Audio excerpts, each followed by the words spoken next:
Be ready, guys. 5 seconds.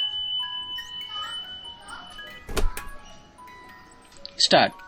Madam Deputy Chairman, the main question for consideration of this House is whether the increase in the passenger fares and in the freights that has been proposed by the Railway Minister should have the support of this House or not.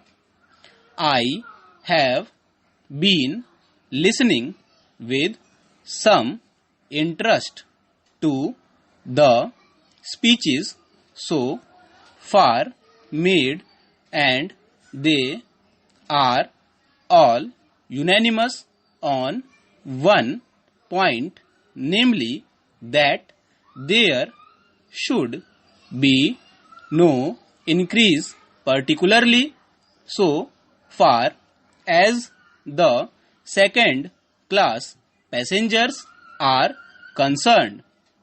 What we have to decide at present is that those friends who have emphasized their opposition to this levy have also said that in view of our developing economy, in view of our developing industrialization, in view of the fact that there is a greater demand for passenger traffic as well as goods traffic, we have to develop our railway system.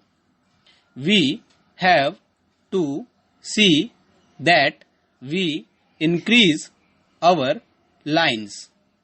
We have also to see that we double our lines.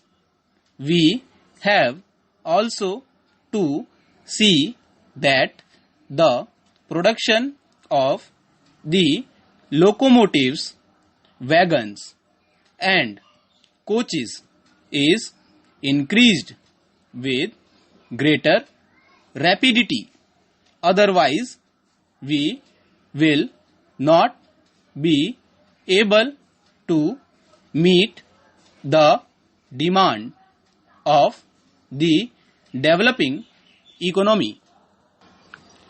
It is also agreed that according to the recommendations of the Pay Commission, we all feel that our workers, our laborers are entitled to DA, which will be to the tune of rupees 12 crores.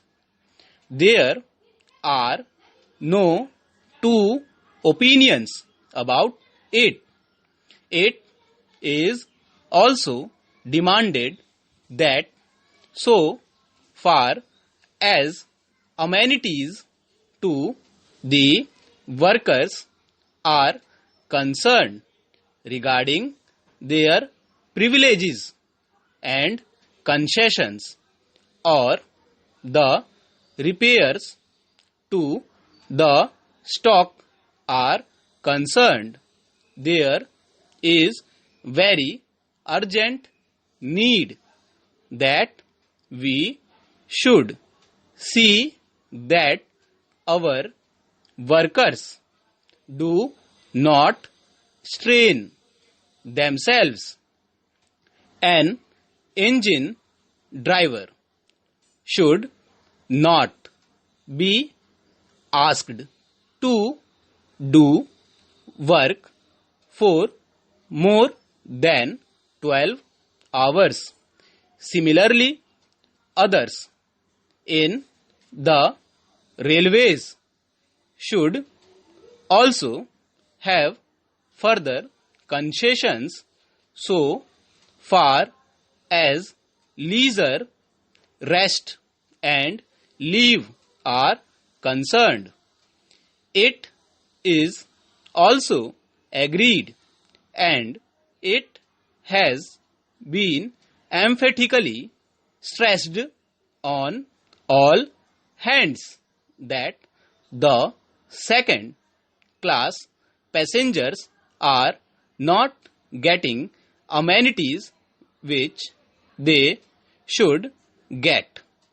The greater portion of the income comes from the second class passengers and the position is that they are not getting their dues by way of rest and comfort which are necessary for them. I appreciate that effort is being made that so far as sleeping accommodation and provision of fans to the second class passengers are concerned, something is being done. But this does not touch even the fringe of the problem, and when we see the second class passengers huddled together like cattle, not even having sufficient air to breathe in, we feel that there is something seriously wrong with our railway administration. We have also to see that the shortage that we had about the supply of wagons to the coal mines and to our steel industry is not there. Madam, it is a strange chain of events that the minister who was in charge of steel and who gave statements in a way implying that the railways are not doing their part well is now saddled with that responsibility, and I am sure he must feel double responsibility because he knows how the industry has suffered or was likely to suffer.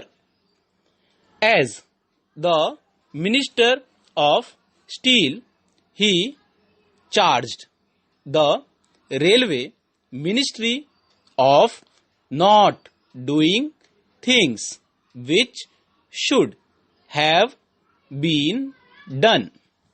So now these are the problems that we have to meet, and the question arises how to meet them. I quite understand that there could be some economy affected in administration. I could also understand that by tightening the administration and seeing that there is not much of ticketless travel.